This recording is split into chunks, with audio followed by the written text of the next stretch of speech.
Poser la question, est-ce que faire un scanner IRM, ça va aider pour savoir ce qu'on a comme problème, si on a des névralgies et des migraines? Oui, oui et non. Alors c'est quelqu'un qui a de multiples pathologies apparemment, qui souffre beaucoup des cervicalgies, qui a fait chiropracteur, kiné, ostéo, médecin, rhumatologue et qui n'a pas de solution à ses douleurs. Et en tout cas il n'en trouve pas. Eh bien, dis-toi que l'IRM, tout ça, c'est très bien pour savoir si tu as quelque chose de grave et s'il faut opérer. Voilà. L'échographie, on verra rien. La radio, on verra la forme du cou. On va voir si tu as eu un traumatisme avec un impact. On va voir s'il y a quelque chose de cassé. Mais s'il y a quelque chose de cassé au niveau des os, on l'aurait vu depuis longtemps. Hein. Tu serais pas là pour en parler. Tu serais déjà à l'hôpital et tu serais pas bien. Donc, à mon avis, la radio, c'est pas la peine. L'échographie, on verra rien. Le scanner ou l'IRM, ça peut être intéressant pour voir s'il y a des trucs compressifs, hein, des hernies ou d'autres problèmes qu'on peut voir.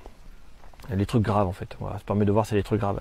L'avantage de faire un IRM pour le coup, quand tu as des cervicalgies, c'est que si tu n'as rien, ça veut dire que tu peux récupérer tout à 100%. Voilà, c'est le truc qu'il faut savoir.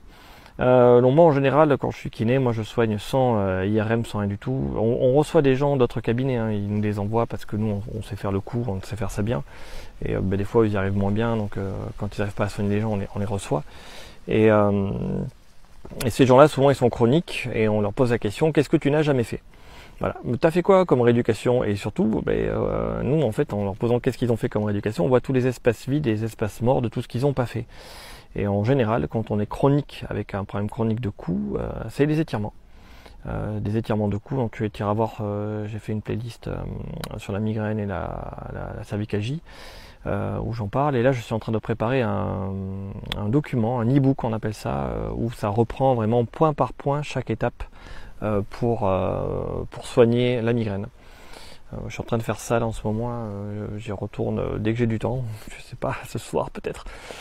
Tard le soir. Et je suis en train de préparer un e-book plus spécifique pour la migraine encore, qui explique vraiment en détail, comme pour un professionnel de santé en fait, hein, pour ceux qui veulent vraiment savoir vraiment ce qui se passe, ou pour les professionnels de santé, pour avoir vraiment des exercices qui vont un peu plus loin, donc sont un peu plus dangereux, donc il faut faire attention en les utilisant, faut être très progressif. Donc, mais j'explique tout ça dans le PowerPoint.